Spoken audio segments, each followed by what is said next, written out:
PCN is brought to you in part by the following underwriters.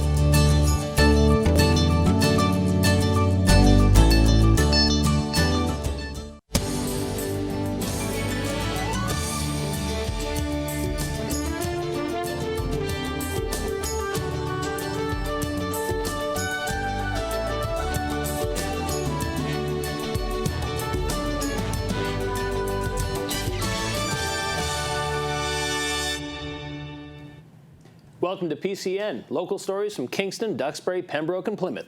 We have a great show tonight, taking you to an art show in Kingston and a contemporary art exhibit in Duxbury.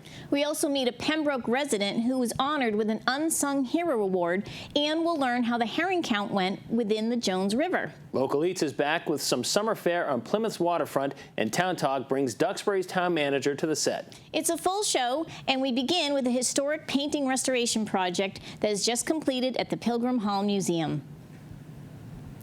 The Pilgrim Hall Museum in Plymouth held a memorable event this month, the revealing of the historic painting restoration project. The landing of the Pilgrims has undergone several months of intense and difficult restoration and conservation work. Many people and organizations were involved in the project and then celebrated its reveal together. PCN was there to bring you this historic story. Let's see, I want to make sure I can see your face. We are here to celebrate the completion of the largest artifact conservation project in this museum's history. In fact, we really think it's one of the largest art restoration projects in the South Shore area. The landing of the Pilgrims has been the centerpiece of this museum since 1824. It's a monumental painting. It's a wonderful work of art. For the last 3 or so months, it's been the subject of a major conservation project, and it is done. The painting is back on the wall. Project is complete, and we're celebrating that. When we arrived in November of 2014, we looked upon a painting that was in remarkably good condition for a painting that was about 190 some years old. A painting that had not been heavily restored, minorly touched up, minorly restored in the past, but not heavily. So it was in quite good condition, but very unstable condition and highly degraded condition. The surface was discolored, darkened with age and soiling and grime and such. So we developed a treatment strategy to remove those layers and then to stabilize and consolidate the paint, stabilize and strengthen the original canvas. We repaired the original stretcher, and we re-stretched it and completed the work with very, very, very minimal in-painting, or I should say the addition of paint over small areas of paint loss. The process was fascinating. The most striking part of the process, of course, was the cleaning process, which is also the most lengthy. That's when all the brown grime was removed and colors started to emerge and details that we didn't even know were there. That was really amazing. The impact that this painting has had on this museum, I think, is going to begin anew. I think there was a great deal of celebration in 1824 when this painting was originally installed, and it became a fixture on the wall. It has been such a rewarding process to watch every day. I've been involved in art conservation projects, but never one like this. And I have just learned a tremendous amount from the conservators who are, this team is incredibly knowledgeable. Olin Conservation is an amazing outfit. David Olin is incredibly enthusiastic, knowledgeable, and I really got to hand it to them and applaud both David Olin and Bill Adair, who headed up the frame conservation. They have been conscientious in their approach and willing to adapt their conservation approach to fit the museum's needs, to fit the needs of the piece itself. So there's been a lot of adaptation and changing as the process went along. It's been a really positive process, a really wonderful project. I just think that the museum has done a fabulous job working with the Commonwealth of Massachusetts to undertake this really important project. I think working together, they've accomplished a great feat. Janet LaBerge is the owner of the Good Deeds thrift store in Pembroke and annually donates thousands of dollars to local charities from the money she makes at the store. State Rep Josh Cutler and the community nominated her for the Unsung Heroine Award, which was presented to her at the State House. PCN caught up with her to see how she was feeling about such an honor.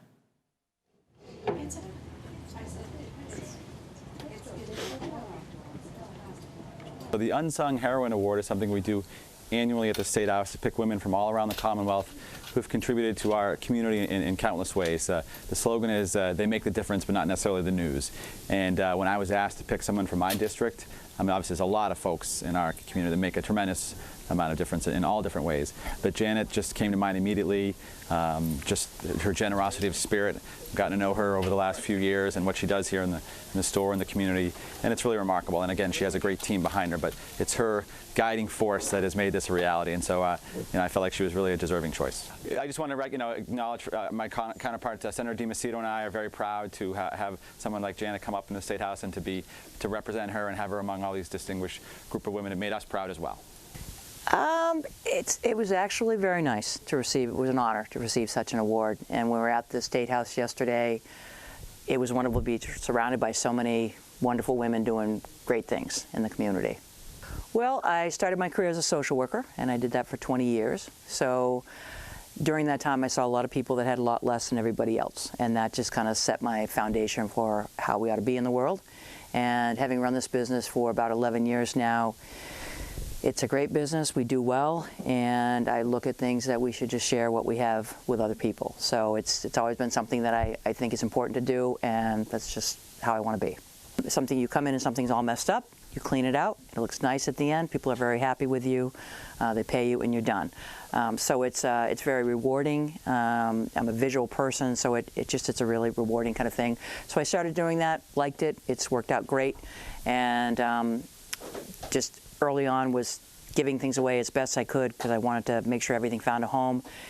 2 years ago we opened Good Deeds, so now we have the clean out business Dirty Deeds, the thrift store Good Deeds, and everything comes here. Much easier way of doing things. So now we have a retail store as well as a clean out business. My goal really is to donate $250,000 before I leave this earth.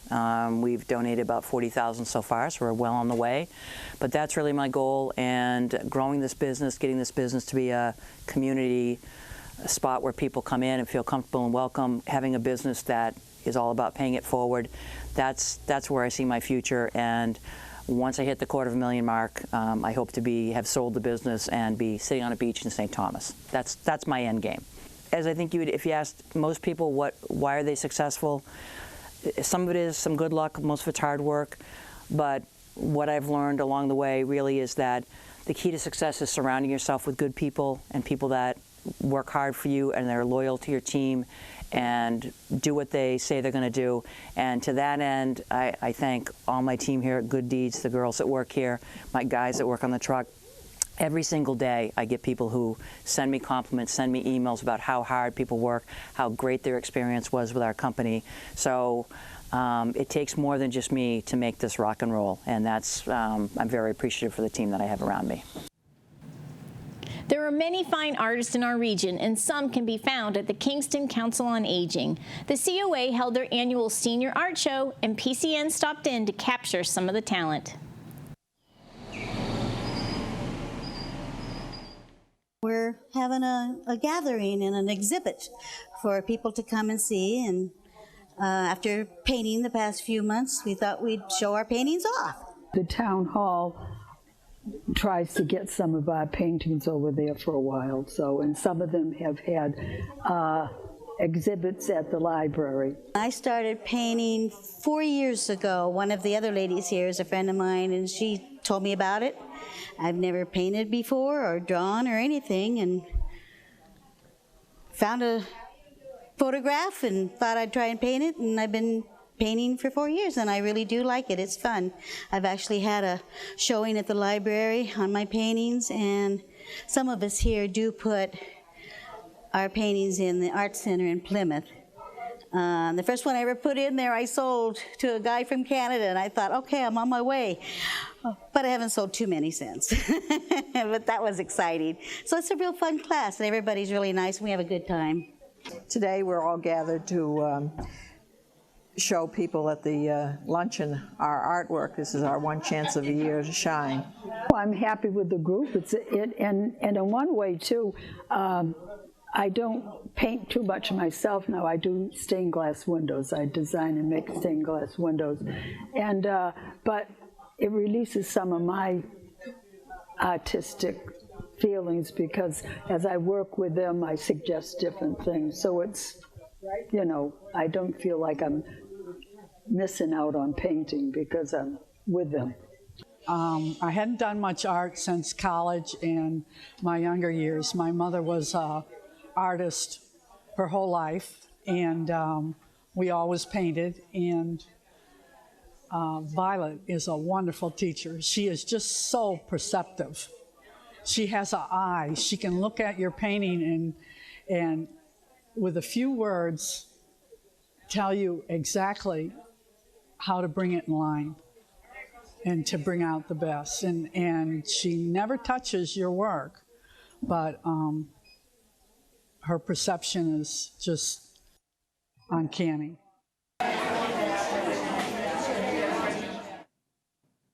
This summer, the King Caesar House in Duxbury will feature artwork that celebrates the Bradford house and family.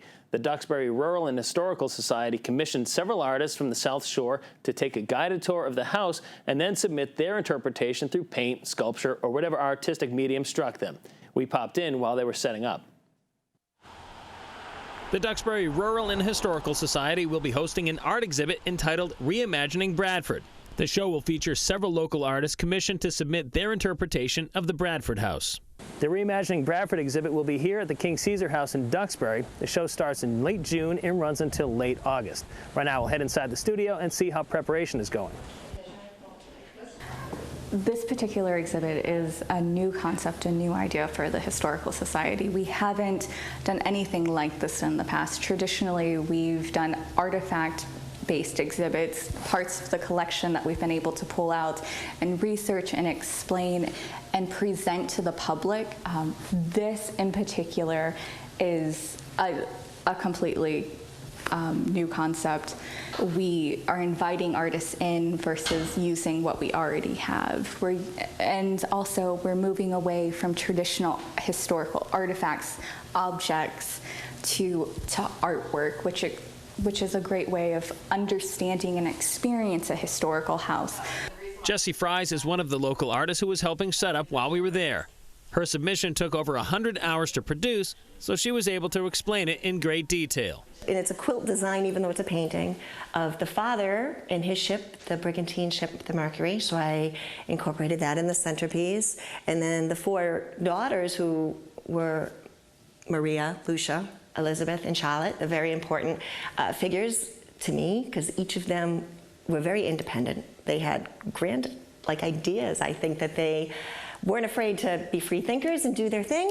One of the daughters was an amateur botanist, so I did 4 flowers in the quilt painting, all local flowers that we would use and grow. So I incorporated that into the picture and the fabric and the tapestry that was throughout the house, and I just kind of wanted to tell a story and put it all together, and that's what I did. Locating the artist for the exhibit was no small feat in itself, but now that it's come together, it seems to have been worth all of the time and effort. It's been a huge process to go through, but each artist is completely different, and that's what's great about the show. They've been handpicked because they are so diverse. No two artists are alike.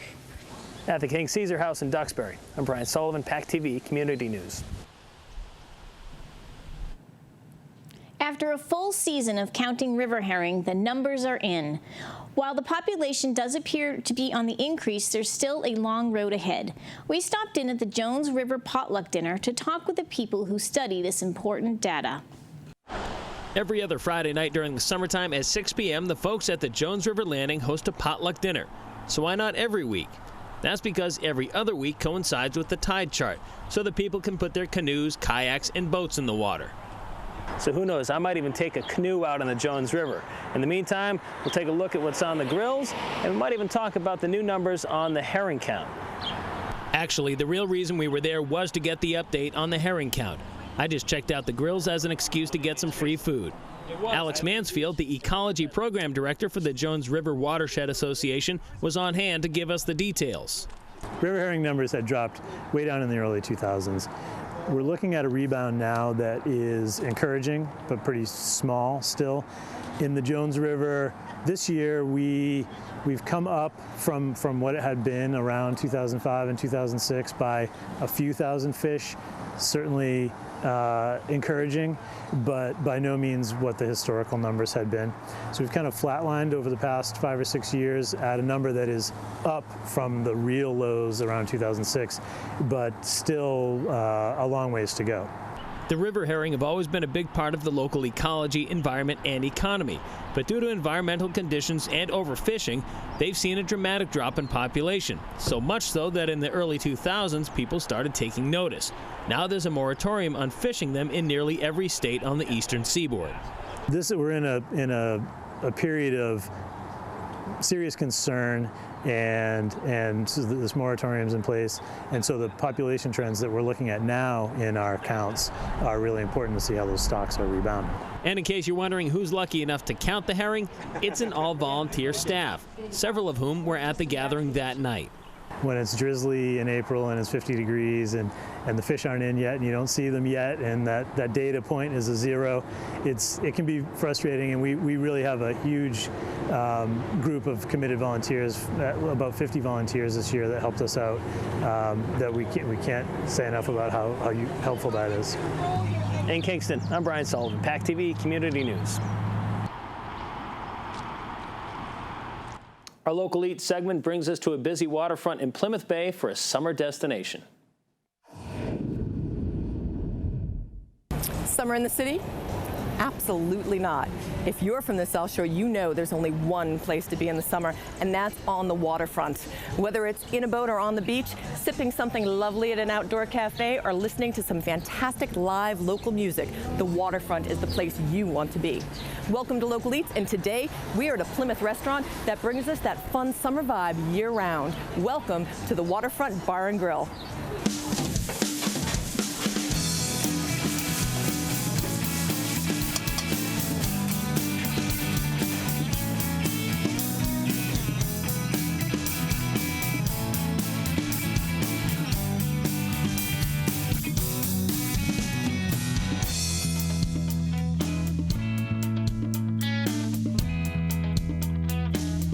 Robbie, this is a busy, busy kitchen. Tell me, this is such a fun restaurant. The food is fresh and fantastic. What are some of the favorite things on the menu?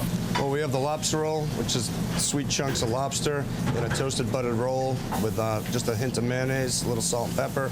We do a short rib, which is over a bed of mashed potatoes. It's braised for 3 hours, a little over 3 hours, topped with sauteed spinach. Everything sounds fantastic, but you also, I understand there's something new on the menu. What are you going to be making for us today that's new? Today's going to do a seafood bucatini, which is fresh bucatini pasta.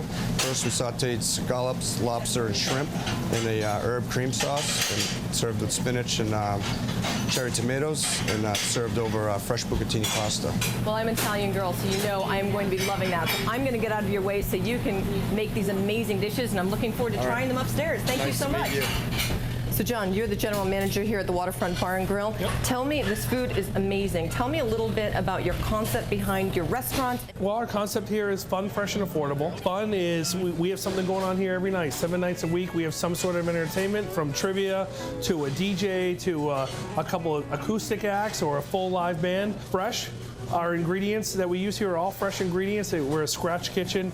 All of our sauces and our stocks and our soups and everything that we use here is a fresh product. And affordable, don't be fooled by the location. We're very affordable, whether you're a family out just checking out the sightseeing or just out for lunch. And in addition to the fun and the great atmosphere, beautiful views being right on the ocean, what is it that brings you back every day to this restaurant? What do you love about working here? Well, what I like working here is that everyone that comes in here, they're a part of of our family. You know, we've been here 5 years. We just celebrated our 5-year anniversary, and a lot of the guests that come in here, they enjoy coming back here, not just because we have great food and because it's fun and it's affordable, but you know, we have the personalities here. We get to know all of our guests. And tonight, while we're here, we're going to get to have some fun too. You've got some bands coming in. We're going to be able to have some live music. But you have something special downstairs too that I think you are the only one in this area. We'd like to talk about it a little bit. Absolutely. We have an outdoor raw bar where we will, as you sit at the bar, we will shuck your order as you order it. So little necks and oysters, local, and we're going to let you be the judge of that later on. Excellent. Well, I think we need to sample some of this before I head downstairs. I have to tell you, I've been practicing. I'm hoping to be able to do well shucking downstairs. Great. Yeah, we're looking forward to see what you got. So well, let's try some of this. It looks fantastic. Yeah, absolutely.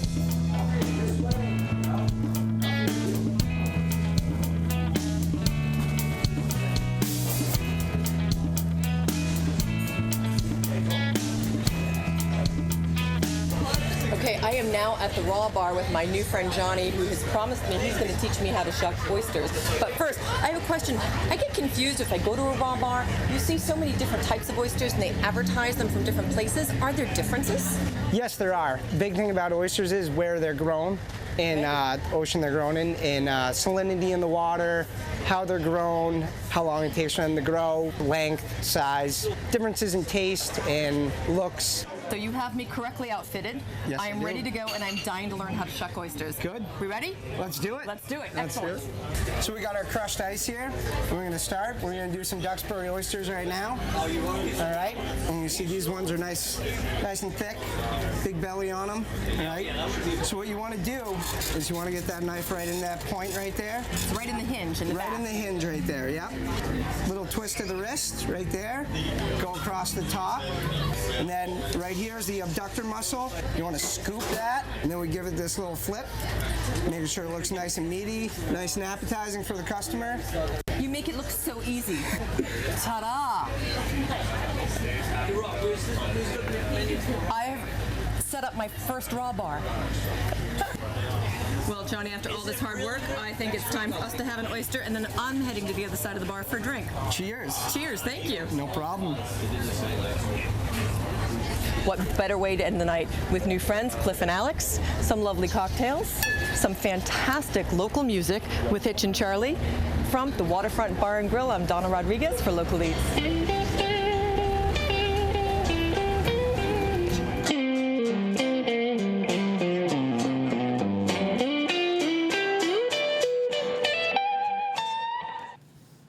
We are back with Town Talk, and we have Rainey Reed, Duxbury's town manager, on set with us. Welcome. Hi, how are you? I am good. So it's summertime. It is summertime. It's officially summertime in the very popular Duxbury Beach. You have lots to talk about that and plovers. Correct. This year we have an abundance of piping plovers, as we did last year.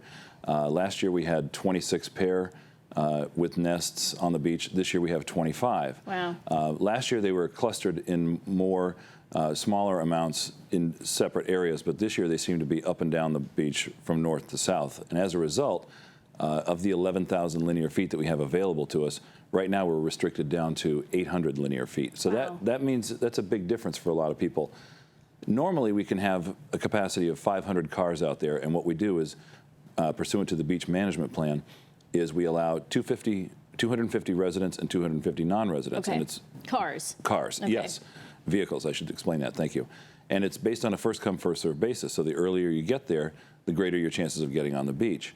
With these kind of restrictions in place, though, we had to reduce the number from 500 overall to 100 overall. So that means that 50 resident vehicles and 50 non-resident vehicles. 50, okay. Yeah. So as a result of those restrictions, we encourage people to get there very early. Case in point, 2 weekends ago, we had a restriction in place, and the beach was actually limited. Access was limited to non-residents by 8:02 in the morning, with the beach opening at 8, and by 9:05 to residents. Wow. So we had to limit access at that point. But what we do is, working in concert with the Duxbury Beach Reservation, who are the owners of the beach. The town actually leases the beach from them. Okay, so the town does not own the beach? No, we do not. In fact, it was purchased many, many years ago by a trust of a number of individual families. They bought it. and they lease it back to the town. The current lease amount is $600,000 a year. Okay, so these are not your town's rules. You're not making up these rules. No, the rules that are in place are articulated in a document called the Duxbury Beach Management Plan. That was a document that the reservation created in concert with town officials, working to figure out what would be the best arrangement to allow vehicular and pedestrian access when piping plovers are present. Okay. We're one of the few beaches in the Commonwealth where that commingling, if you will, or that coexistence of birds and people is allowed. Many beaches, such as some of those on the Cape, don't allow any access at all. In fact, no people at all. Correct. They just flat out shut it down to anybody. Whereas in Duxbury, we do allow very limited access when the plovers are present. We have fencing, fencing that allows barrier fencing. Yes, it's mostly symbolic fencing. It's stakes in the ground with orange string and signage saying, "Please don't enter this area." People are very mindful of that, but we want to make sure that they don't allow kids to run in there or pets or anything like that, so they don't scare the birds away. Once the birds have hatched, then it takes roughly 30 to 35 days for them to fledge, meaning that they can learn to fly. Okay. Once they can fly up to 50 feet, then we can lift the restrictions that are in place and allow more access, because that means that the birds can then get out of the way. Typically, when does this happen in the calendar? Right now, the time frame that we've set with this, what we're calling in terms of access to the worst case scenario, with this severe limitation, is we're anticipating that access will be opened on or about July 25th. Okay. Because many of the nests that have eggs have hatched, and so the birds are learning to fly at this point. We hope that we can have the restrictions lifted before July 25th, but we understand that with the conclusion of the school year coming, and then the 4th of July right behind it, that people want to get to the beach. So what we're telling people is, if you want to get there, make sure that you get there early if you want to try and get on the off-road vehicle corridor. Okay. However, once you cross the bridge, and if you are greeted by the fact that you can't get onto the beach with your car, we do offer parking to the left once you cross the bridge. Okay. There's a parking lot there. There's harbor master staff in place to help people figure out where to park and get access. Monitoring, someone came at 8 o'clock in the morning, and the kids get tired, you leave around 12 or 1. Someone's monitoring, someone else could come in later in the afternoon, perhaps? Yes, the harbor master staff is very, very good about that in terms of the one-on, one-off. Okay. It's not usually as quickly as one-on, one-off. It may be 5 on, 5 off. Right. But when we're at capacity, we do counts on an hourly basis, so we know exactly how many cars are out there. Of course, when you're dealing with smaller numbers, it's easier to count, so you can count quicker, and you can allow access that much quicker too. But again, we want to let people know that they can still get to the beach. They just might not be able to drive on it. They'd have to walk over through the pedestrian access. Okay. One more question. Who is watching these birds and determining they have fledged? Who are these people? There are actually bird monitors out there that work for the Audubon Society who sit there on an 8-hour shift, and they sit there with their field glasses and they watch the birds. They keep an eye on where they move. We want to make sure that they're not crossing the road or have the chance of being hit by a car or any of that. Okay. So we want to make sure that they're safe and sound, essentially. Okay. And they have these people on staff all throughout the daylight hours so that they keep an eye on them and make sure that the birds are okay. That's great. Well, this is very helpful information. It's a popular beach. Oh, it is. And I'm sure the line in the morning is just... Yeah. We've seen up to 60 or 70 cars lining up on the bridge to get in there on a Saturday. And the demand is only going to increase now that school's letting out, and with great temperatures, beach weather. We're trying to do the best we can. And what we do is we provide weekly updates, press releases. We provide them to a number of local media outlets. Yep. They're on the Harbor Master's Twitter feed. We encourage people to get on the Twitter feed or go to the town's website. Okay. We provide as much information as we can. I get them all the time, so it's great. And we send it out the minute we have any kind of change so that people can make their arrangements to get to the beach. Let's close with the big 4th of July parade in Duxbury. The big 4th of July parade, yes. It'll be held on, the preparations are underway right now. The parade committee has been meeting and working with the contractors and the vendors to get the different bands and the different acts in the parade. From what I'm told, it's the 2nd or 3rd oldest one in the country. It's a terrific parade, lasts about an hour, hour and a half. It's a wonderful time. We encourage everybody to come out. And it starts from Hall's Corner at 2 o'clock on Saturday, July 4th. Okay, wonderful. It's actually Saturday's July 4th this year, so yeah, it's wonderful. Exciting. We all get a Friday holiday. It's terrific. Be a very busy weekend in this area. Yes, it will. All right, well, thank you so much for coming on. We appreciate Thank you. I appreciate you having me. Thanks for watching this week's show. Replay times are listed on our website, and you can also follow us on Twitter and Facebook. PCN is also on YouTube, where we post previews, individual stories, and entire episodes. We'll see you next week for another episode of PACTV Community News.